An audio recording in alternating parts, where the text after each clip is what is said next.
Welcome to the Art of World of Warcraft panel. Your panelists are Eric Browning, Gary Plattner, Chris Robinson, and Wendy Vetter.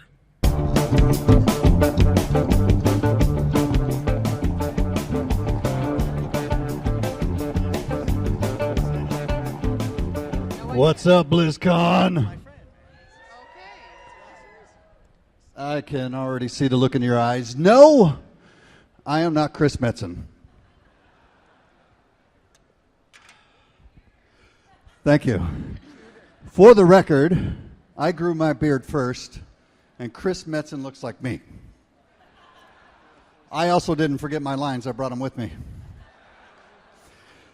No, my name is Chad Wingard. I am a member of the World of Warcraft community team.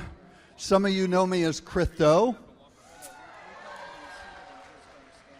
a name many of you are familiar with, having seen my NPC run around Stormwind aimlessly looking for cheese and kittens. No, we will not be taking any requests to nerf my damage. Have no fear, though. I'm not here to cause you to corpse run back into the hall. I'm here to represent you as we go over the art of World of Warcraft. Today, we have a lineup of incredible talent that have brought you some of the most eye-popping, incredible details that you will be able to see in the next expansion.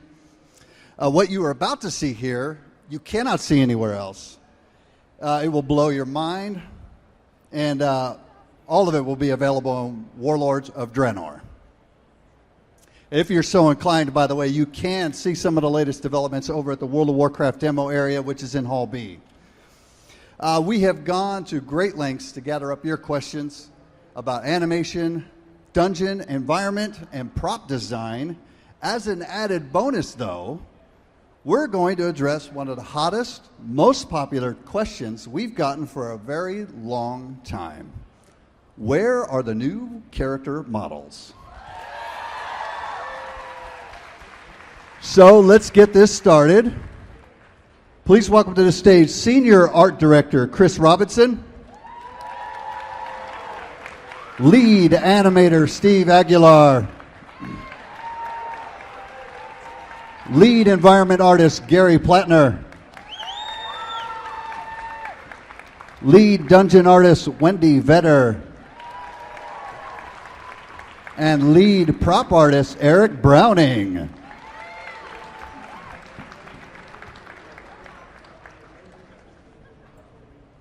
The first question that we have coming up is going to be for you, Chris. It comes from Lixia from Korgoth. The biggest thing that she wants to see from the art panel is a glimpse at new player models and animations. Okay, so you guys can't see that. Are they going to put this up? There we go. So wow, look at all you guys. I'm going to pretend I can see everybody because I can't see anything right now, but it looks like there are a lot of people here, which is cool. This is really cool. So yeah, I want to get started with this. We have a lot of really cool stuff to show you guys. First and foremost is thank you for coming out. It's really awesome that everybody's into WoW art, and we're humbled that you're all here and want to see the cool stuff that we're working on. So to get started on it, I did want to give you guys a quick look at what we're doing with these guys. If you can see that, everybody come around and look at this monitor right here. So yeah, I'm gonna give you a little breakdown on the process that we went through. We're working on the new player character models, these guys, and maybe a little bit about her as well.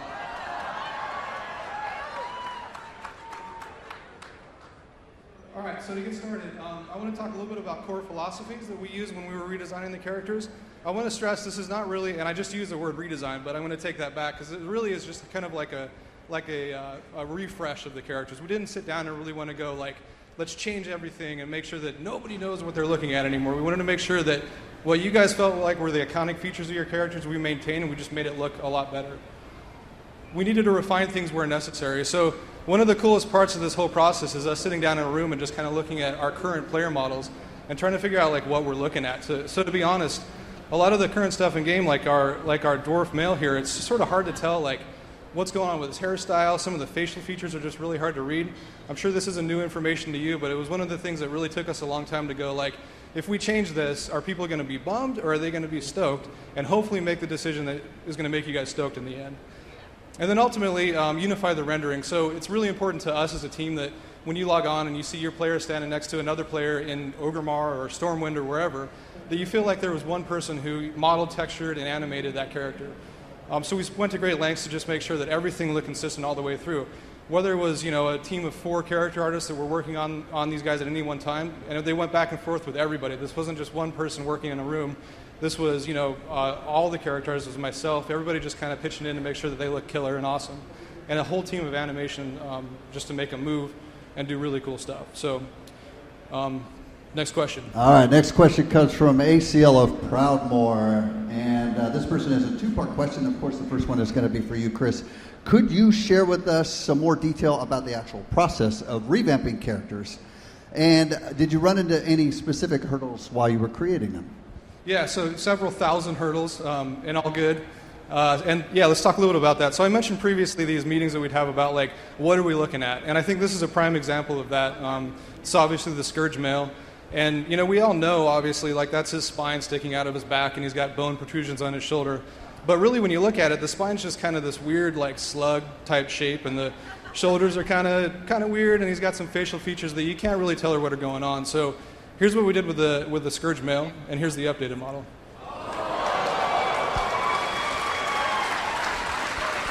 Nice. That's the reaction I was looking for. There's a whole collective sigh of relief coming from the character team and myself right now. Oh, I'm just going to sleep for a little while on the stage, and somebody wake me up. So yeah, anyhow, you'll notice, like, on the spine, we really wanted to define what you were looking at. We wanted to make sure that this stuff matched some of the things that, when we put a new boss model in the game, we get a lot of feedback from the community that says, like, that looks amazing. Why can't I look like Garrosh or any of these characters? And so that's what we did. We wanted to make sure that all of these guys were at that level, if not better than what you've seen from us previously. Here are some facial variations for the... Somebody's happy.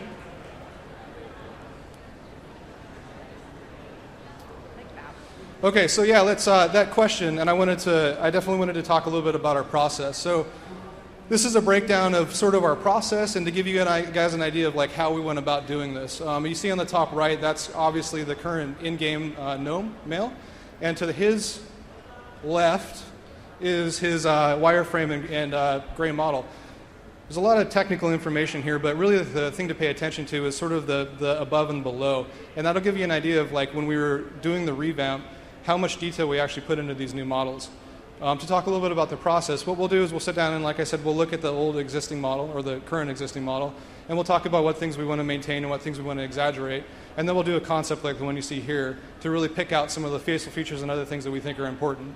And then we go into modeling and texturing, which is what you see on the bottom. The bottom right is the actual, like, the basic modeled and textured gnome male without any of his facial hair or any of the options turned on. Obviously, his hair is turned on. Quick breakdown on numbers. So without getting into too much detail, I'm assuming everyone here can read for the most part. I have a difficulty with that, but I'll read it to you just in case. So 956 polygons versus 5,408. That's a pretty average difference that we're seeing when we're doing these revamps. But the bone count here specifically, the gnomes are very small, and so they don't require as much intricate movement as some of the other characters. So you'll actually see some of the larger characters have upwards of like 250 bones for the newer models that we're doing. Texture sizes are obviously much larger, and I'll get into that here in a little bit. But all of this stuff, all the polygons and all the bones and all this technical information, what it really means is that we're now able to go from what used to be the kind of Muppet style, like characters that could just open their mouths and blink every now and then, to characters who can do things like this.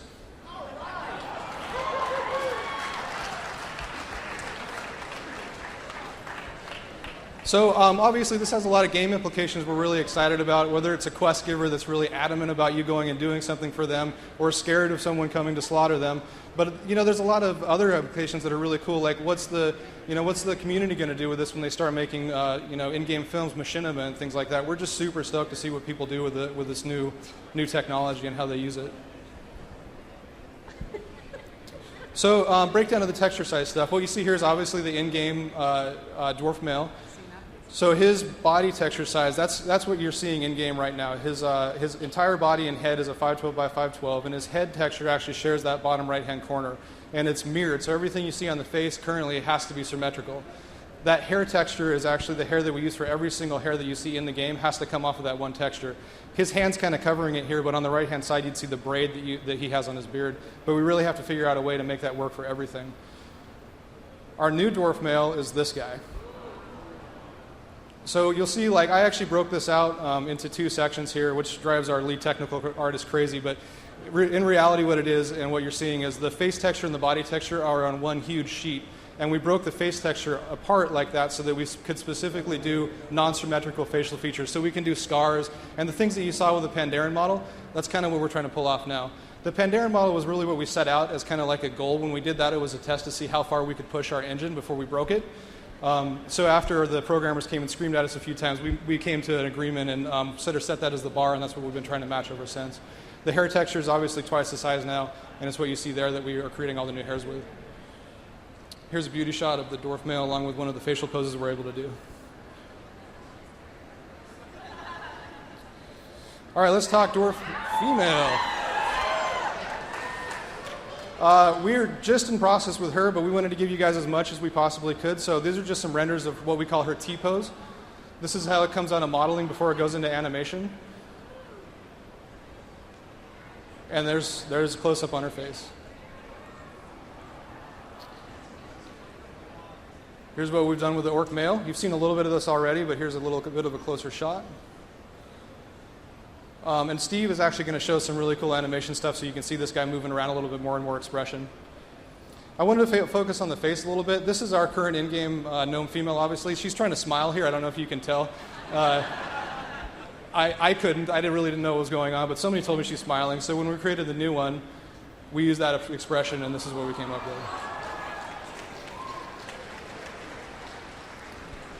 Again, before and after. And here's a beauty shot of her with some of her expressions.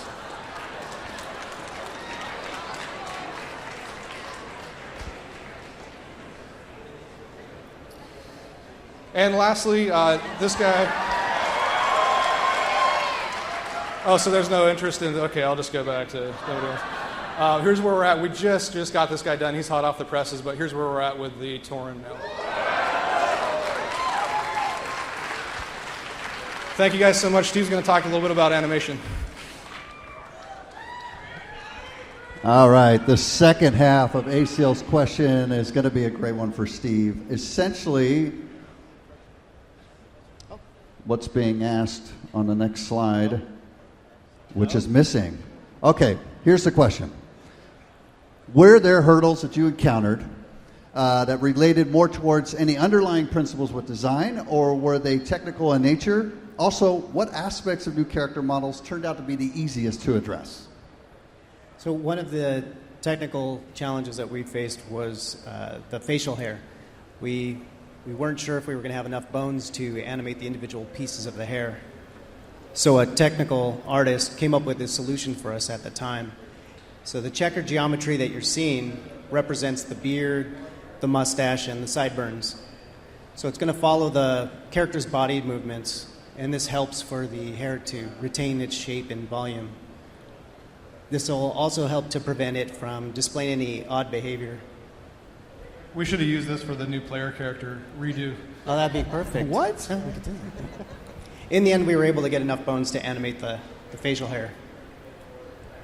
One of the biggest challenges for us is preserving the existing animations. These help to establish the look and feel for the characters that you've grown to love.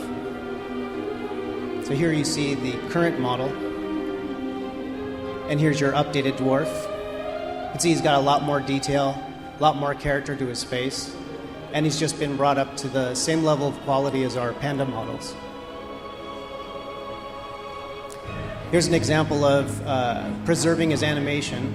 You can see we're still trying to keep that same feel and look of the dwarf, but we just added a little more weight and loosened up his body. You can see his facial hair is moving.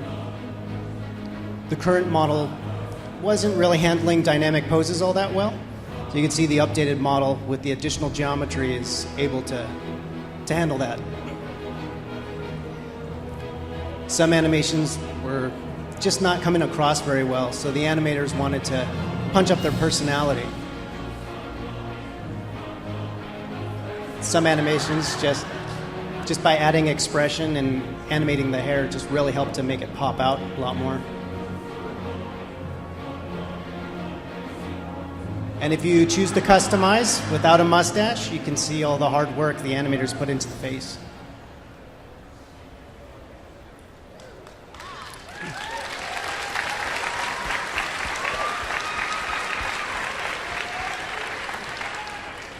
So same process with the orc. His hair was stuck to his body. His face was looking a little plain, and he just needed to be updated. You can see his hair is detached from the body. He just looks a lot more aggressive and feels a lot more muscular.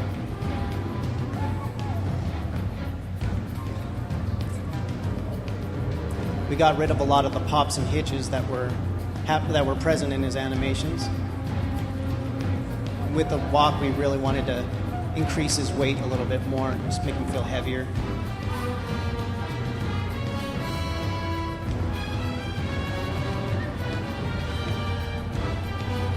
You can see we've loosened up his body a lot more. All the characters' capes now have a chain of bones, so they'll flow more naturally. Yeah.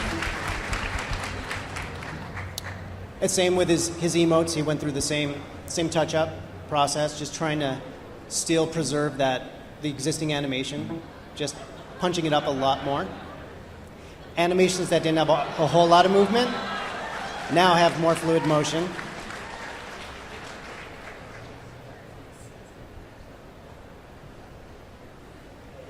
And here's a quick glimpse of the gnomes. By this point, the team has come onto the gnomes. They're comfortable with the facial rig. They've applied the same touch-ups with the adding animation to the hair, and he's just consistent with the orc and dwarf. His facial features are a lot larger, so you can really make out those expressions.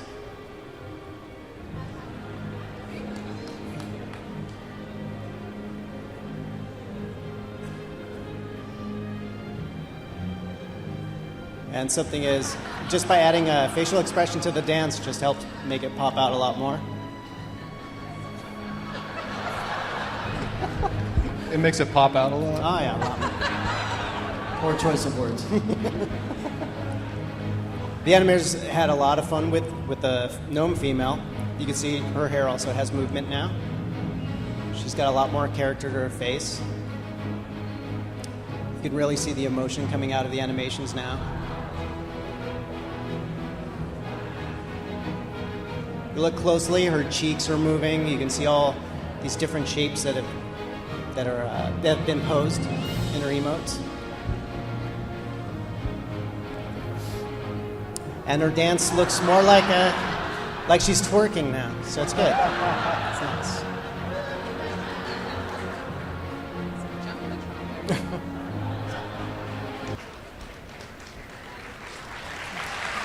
Give it up, give it up.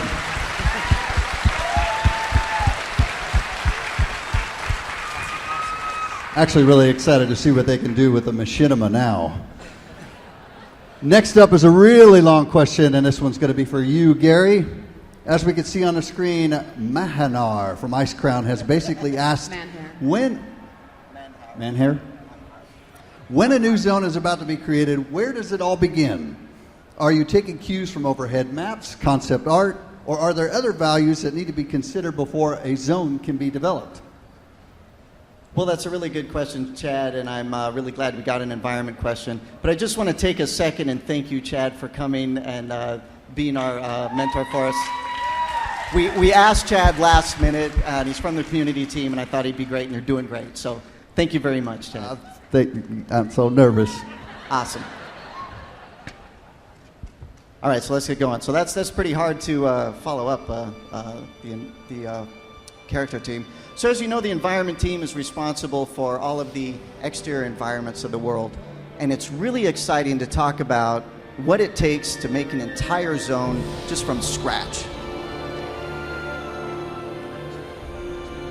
It's pretty fast and easy, actually. It's just that fast. So most people don't realize that the environment team actually gets a lot of creative freedom, a lot of creativity that we get to put into the game. And when it comes to starting a new environment, or especially a new expansion, it's really exciting time for us because literally anything goes and the possibilities are endless. So sometimes it's a little difficult to get started and figure out where to start in a zone. So to answer the question with the zone maps right here, or the concept art, we actually use a little bit of both.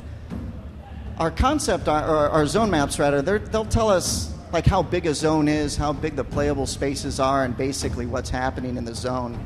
But our environment map, or our concept art rather, that's going to tell us the real meat of the zone, the real artistic vision of the zone, the mood, the lighting, the color of the zone.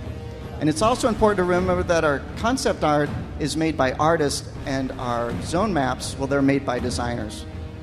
So we have to use both of them actually to fulfill that vision. So luckily we do have help from our extra level team.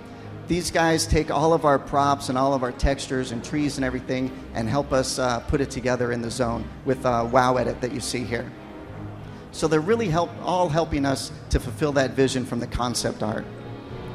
We do have a lot of tech help from our tech team, and I got a really cool demo for some texture scaling that we can do. This debuted in Mists of Pandaria, and we're still trying to figure out how to use it best. But isn't that cool? We took a regular size texture and can scale it up, and it still tiles just like a regular texture does. So we can paint another texture right on top and really get a lot of dynamic range out of one texture.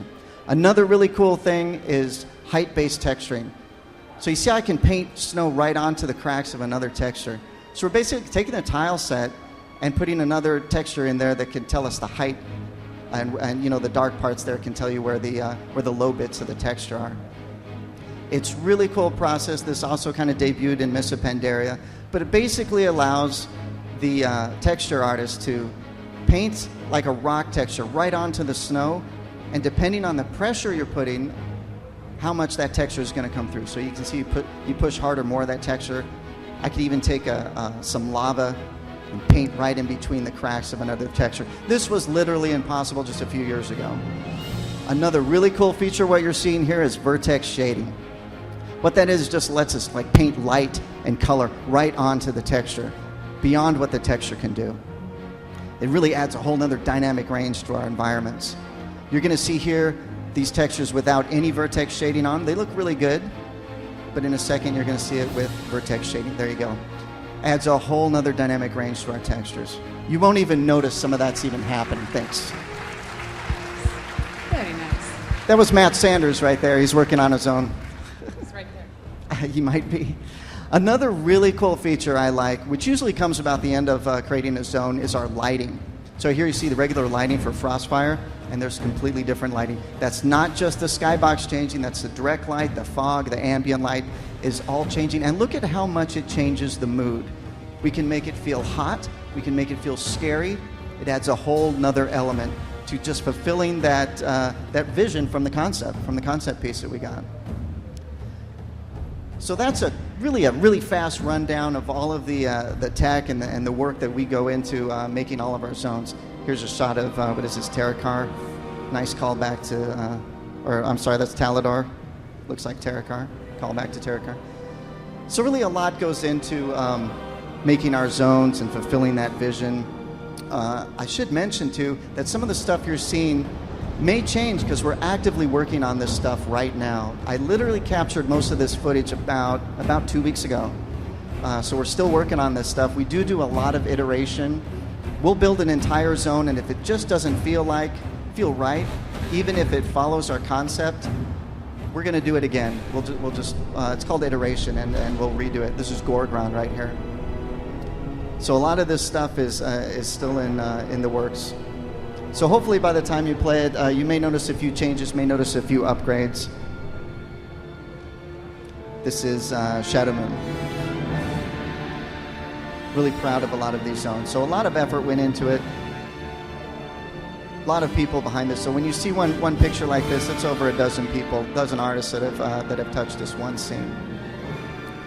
So really, that's just to answer the question, whether we start with concept art, whether we start with zone maps, we really start with as many things as we can, and the zone maps and concept art really help us fulfill that vision. So really good question. Thanks, Chad. Keep your eye on the frog. There goes. All right, the next one is for Wendy. Tarhoof from Earth and Ring has a couple of questions. The first essentially asks, when it comes to dungeon design, how are different responsibilities in your department handled? Do individuals help out in all aspects, or do they tend to focus on one discipline? Well, as far as the dungeon team's concerned, they are very multidisciplined, multi-talented. Some of that stuff I might not be able to mention on this panel, maybe another one. Go to the next panel. But because of the scope of assets that we create for the game, we divide the team up into two separate skill sets. We have texture artists and we also have 3D modelers. We then team them up to create some of the buildings and structures. For instance, this cool asset. It is the home of the Thunderlord clan. I'm sure the designers have come up with some really jazzy, spiffy name for it, something I probably won't be able to pronounce, but we just call it simply Bone Town, because it's got bones in it. So our 3D artist, well, what do they do? 3D art, obviously, modeling. They will also work on the block out, trying to work with the designers to come up with the layout. They'll also start artifying that block out. They'll come up with a general lighting scheme, and this will change throughout the process, especially when we get textures onto it. They work with the designers about play space, add some UV texture mapping, prop placement, and that little bug-generating invisible barrier called collision that players seem to figure out how to exploit. You know who you are. So while the dungeon artist is working on dungeons, they become the sort of the gatekeeper or dungeon master, so to speak. They will work with design, obviously, and the prop team. Sometimes they'll work with the environment team because we'll have exterior dungeons. They'll work with programmers if there's something specific that the design requires as far as the play space and the boss encounter. I'm showing here the ogre compound, and you can see how all of those elements are coming together really nicely.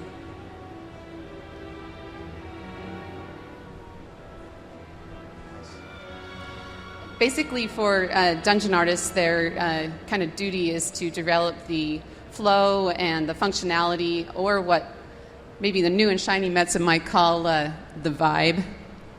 The vibe. Missed that cue there. It's okay. So our texture artists, they kind of work a little more organically within the team, working on dungeons as well as cultures.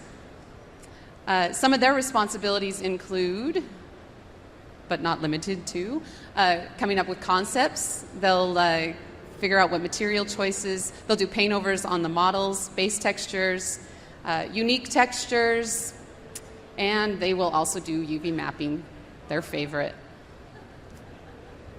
Maybe not. So our process for creating textures really hasn't changed. Maybe post Mists of Pandaria. We're just getting better at it. We still do hand-painted textures. We don't use any photo manipulation. But we have included ZBrush as part of our process. And this is kind of added to the look, enhanced basically what is already a WoW style. Basically, when you give an artist a new crayon in their crayon box, they're going to go crazy with it. So you'll see more of that in 6.0. And back to you, Chad. All right. The second question from Tarhoof asks, as you can see, what goes into designing a cultural package for a new race? Well, first and probably most importantly, we need to get their story. It's what helps us artists kind of brainstorm and come up with some really good ideas. There we go, the story. You can read the little part there. So with the Iron Horde, for example, we already knew we had some design hits that we were kind of vibing on. from the Garrosh Compound Raid. There was one in particular design hit that we really were liking. Grill. Okay, not that grill. This grill. You may recognize it. And we were really liking this design, and so we wanted to make sure we carried it out through 6.0, and this is kind of what we came up with. So it'll be kind of fun if you're walking through the Iron Horde kit, you'll kind of notice this. So once we get the general pitch, we start collecting reference, and we kind of look to history, different cultures, and figuring out how we can pillage some of that and put it into our new culture kit style. Some of the things that we start referencing. As we're working on that, we start coming up with concepts, little rough sketches. Sometimes we'll draw on Post-its, whatever works just to try to get the idea going. The goal for us is to try and bring everything together for not just us artists, but for the designers and pretty much everybody else that's involved in the process. And once we do that, we come up with kind of a taste piece. And this piece, I'm surprised I find it, it's pretty much gets burned and forgotten, and we move on to creating a block out of that piece. And then we'll start playing around with materials and different silhouettes, a little bit of tweaking here, adding spikes there. And then finally, against all odds, we will come up with a design. And everybody is happy with it except for that one guy. And we pretend to ignore him, and we move on to the style guide. So the style guide for us is just a bunch of call-outs, kind of helping us know what we want to put across the whole entire kit. Some of the things that we're thinking about when we're creating that, scale and proportions, silhouette, obviously very important, lighting, color, that's huge on our team, and exaggeration, as well as composition once it gets put in the environment. What is it going to look like? So sometimes, as we are coming up with concepts, shapes start to kind of look like other shapes. And this is no offense to the artist. Jimmy Lowe's an amazing artist. But for me, I just started looking at it, and I'm like, is there something familiar about this? I don't know. Maybe you guys can see it. I don't know. There might be some robots from a cartoon. From the future? From the future, maybe. All right. I'm seeing it. There it is. Ta-da. It's good. People saw it. All right, our next question for Wendy is from Kai Sear of Lightning's Blade. She would like to know, how do you think the WoW art style will evolve in the next expansion and beyond? I would say we're constantly evolving, but our fundamentals will always stay the same. For instance, we're working on the garrisons, and you're probably familiar with these assets. They're from the human and orc from Vanilla WoW. But what we tried to do is enhance the style and enhance the character of them. Once we get the props on this, it'll really kind of start to sing and come together nicely. So, pretty much with the dungeon team, we don't fail to give you eye candy. So look forward to that in 6.0.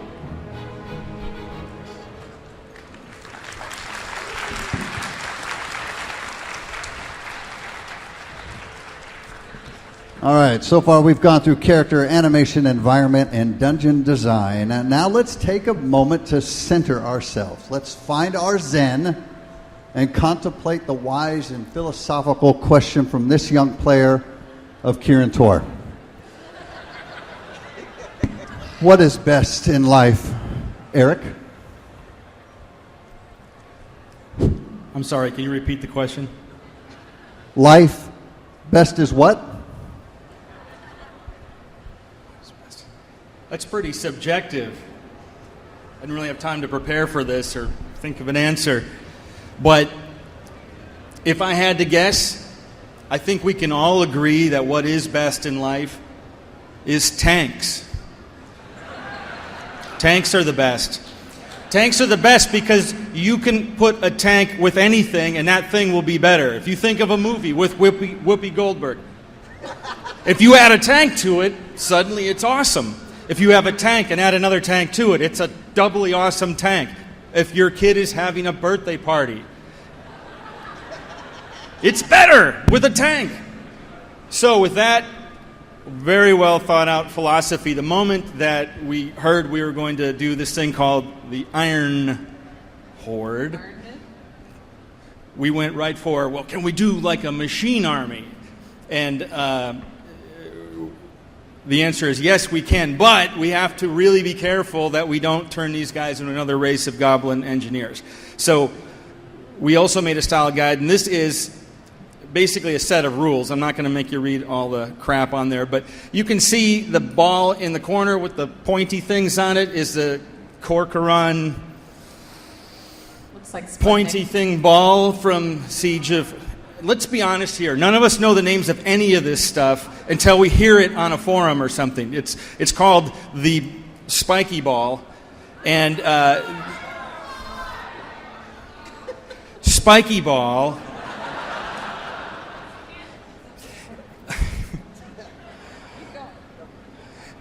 No, now I'm really flustered. So the idea behind that was to put something in the Siege of Orgrimmar that we could call out to in the expansion to give a little bit of a connection, like where did the orcs suddenly get tanks? Well, they have this engine, and Garrosh is a genius, and I think we all know that. He's not a genius, but he remembers or brings with him, tucks into his loincloth, plans for this thing, and smuggles. Look, this is... We're not going to admit to this afterwards, but this is the one connecting thread to that siege. And you'll see that same thing carried on throughout all of their weapons. The main reason is so that they look consistent, or that they don't look too complicated. Look at that! Flamethrower tank. It's a tank that's a flamethrower. We call it the fire engine, because it's an engine with fire, and it blows up. Heavy cannon. Blows up also.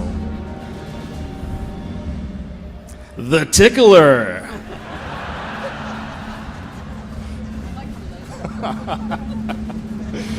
Heavy mortar. It punches. It's a tank, and it punches. Because it's not enough to shoot somebody. You can punch them.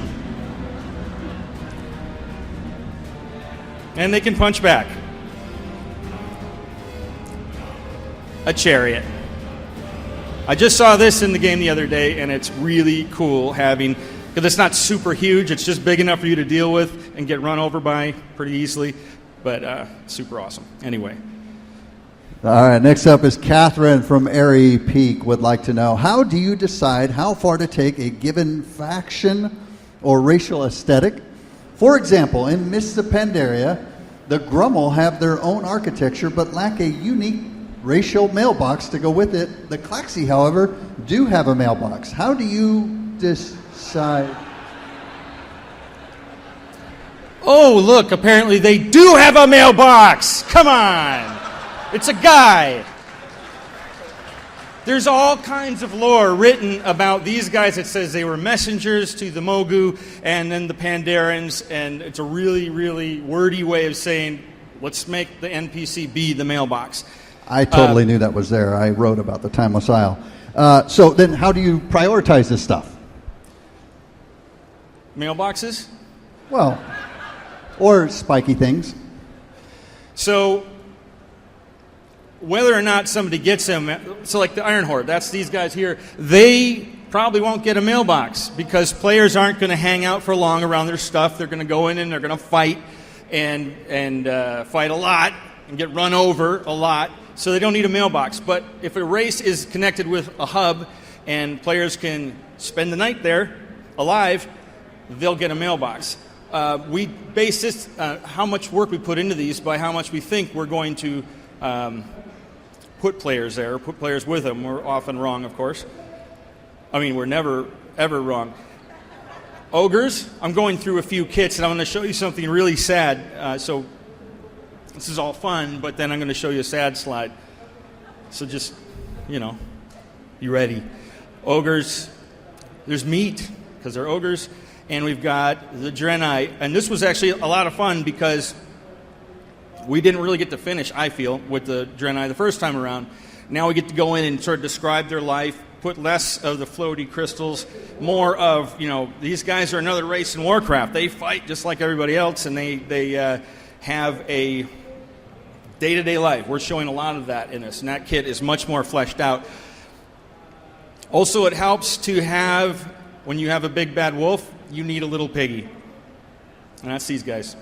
That's my opinion anyway. Oh, you guys all like the Draenei, don't you? I like the Draenei. They have powers.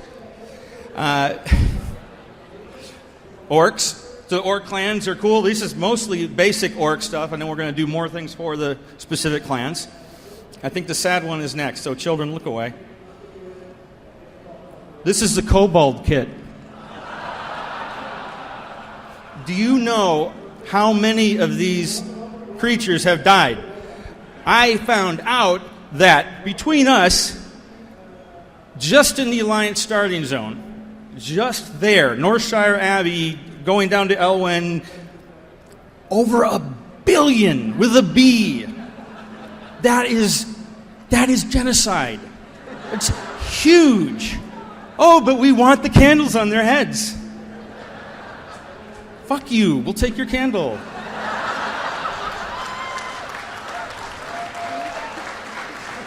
What? All right, I'm going to give this name the precise French pronunciation. Hippo from Shadow Song wants to know how much time goes into set dressing, and are the designs of interior spaces driven by the owners of the establishment and their culture, or the zone they're in, or a combination of both? What? Hippo. So a lot of time. As much as the producers will give us. We will spend every last second, and producers have fake time and the time they tell us that something's due, and the real secret date that they keep behind their desk. And we know that there's a secret date, so we always push for more stuff. So every chance we get, we try to put everything. It kills us if we end up with something like Kazan, where there was empty goblin houses. It murders us. But this question is very long. Designs the interior space driven by the owners. Yeah, it's driven by the owners. Who else would it be driven by? And the zone, and a combination of both. So, oh good, I have a slide that describes this. The garrisons are super cool because we get to redo a whole lot of the stuff that we already did, like the Alliance Human. If you look at this, it manages to look like the original kit, but it's actually a whole lot more detailed. There's a lot more stuff in here. And there's that backpack, which nobody in the world wears, but it's there, and you can recognize little swords and whatnot. We have, here it is in the garrison. All those pieces get moved around, and each little bed has its own story, kind of. And we have a knife stuck into a nice table. We have the same backpack, but again, a big kit of stuff so the designers can keep placing stuff. Oh, there's a candle. See the candle?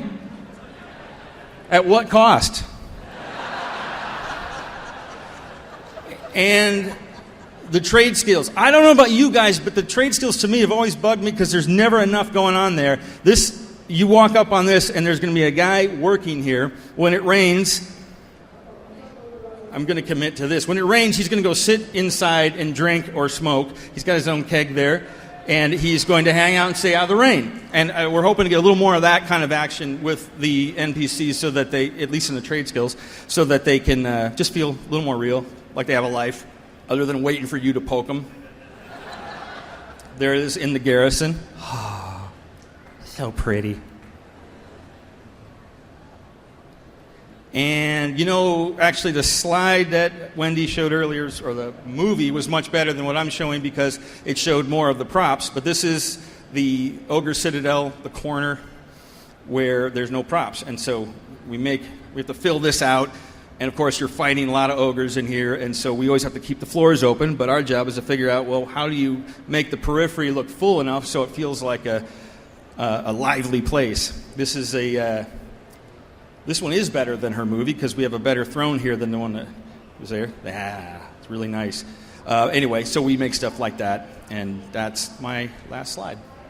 All right, and of course, the most important question about not taking candles, how many candles can you not take in game? I mean, how many different models are there in game?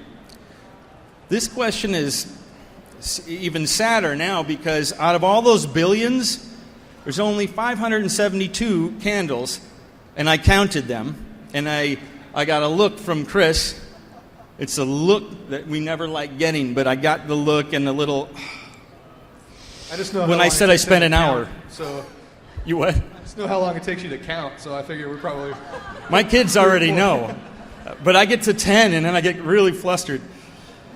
So 572, including 42 of those are for the 42 different kobolds that are in the game as well. All right, there we go. Thank you, Hippo, for making me count all those. Hippo.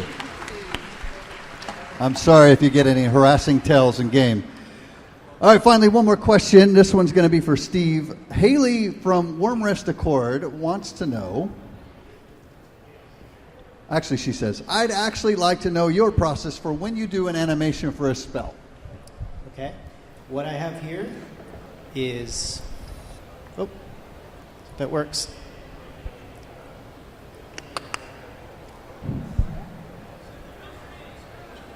Isn't that amazing? Oh, man. Come on. There it is. Go. So this was an animation for a character that required a spell effect to be applied to it. So to the right of the screen, the animator blocks in, just with simple geometry, the spell effect that he was intending. So this effects artist does an awesome job, but what the block end does is it helps to let them know when the effect should be visible and when it should disappear. The effects artist makes sure that the effect isn't too overwhelming or upstages the character's movements. And speaking of characters, when you get home and you redeem your item code, this is the little guy you're going to be receiving in your WoW mailbox.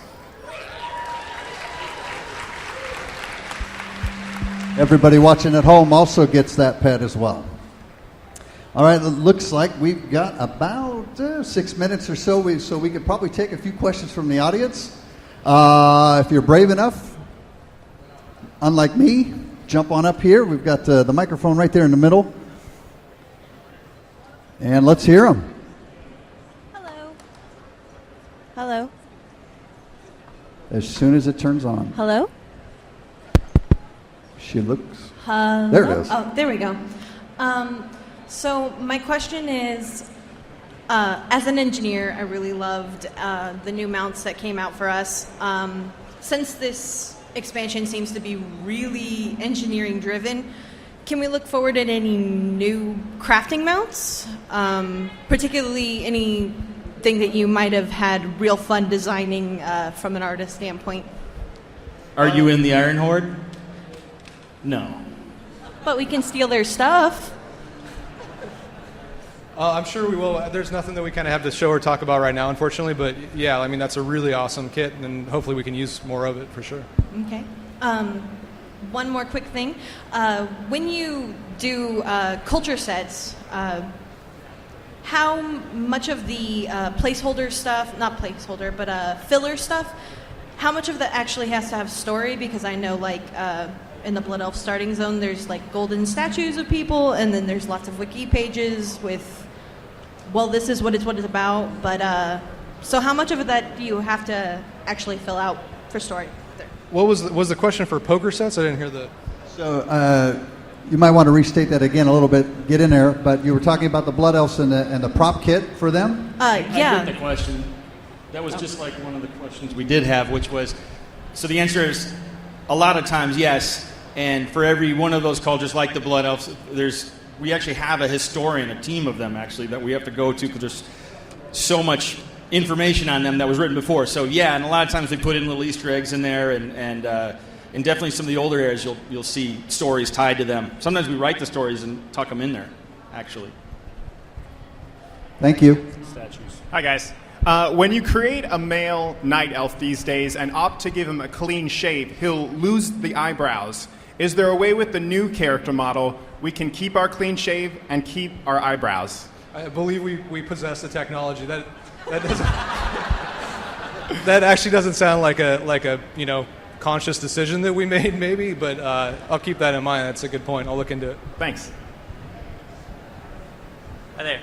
I got 2 questions. First one is, with the characters being remodeled, is it going to be, other than the Pandaren, all the other ones, or is it only like the original 8? Yeah, so we kind of cut off right at the goblins and the I'm blanking. Worgen, yeah. So we did those guys. We felt like that was kind of taking us up to the to where we wanted to be. And then when we started working on the Pandaren, we kind of hit this new stride of like there's all this cool stuff we were doing with animation, and the Kung Fu really, I think, went a long ways into kind of describing their movement and made us realize we wanted to take it even farther. So we kind of take a look at that range, and I think where we're at right now is we're planning to do everything up to those guys. So we'll be including like the Blood Elves and the Draenei, and then once we get all that done, we're going to take a look at it as a kit and make the decision whether or not we feel like we need to address the Worgen and the Goblin. Okay, cool. And the second question is, with the garrisons, they look very typically Alliance or Horde based.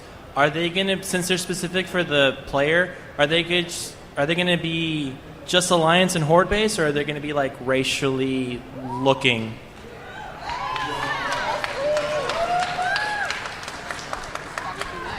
Well, we do have some props that have specific race variants to them. The answer I've heard on that is everybody would like that. So it's I think it's a we'll it's see. A possibility.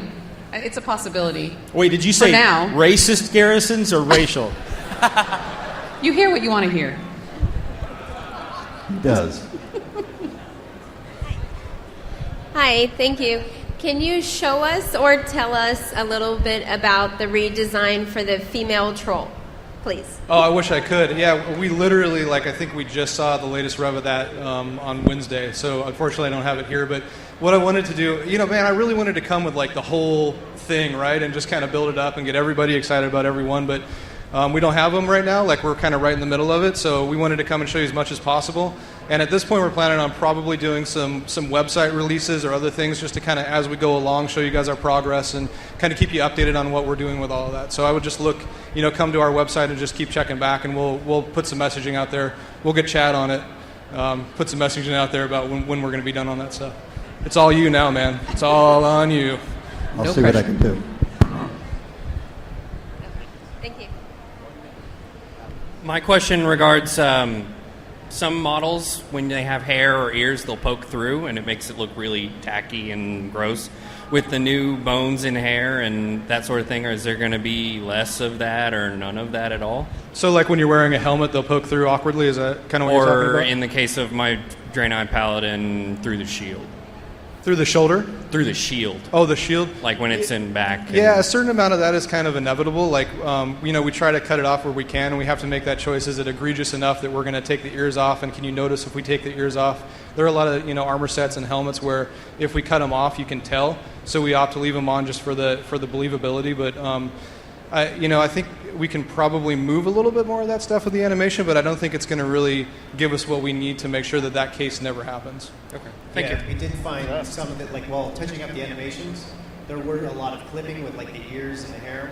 We've adjusted that and just addressed some of those little clipping issues. All right, you guys, that's going to have to be it for us. Thank you for coming out. Thank you guys so much. On behalf of Chris, Steve, Gary, Wendy, Eric, all the teams they represent, as well as myself, thank you for coming to the Art of World of Warcraft panel. Enjoy the rest of BlizzCon.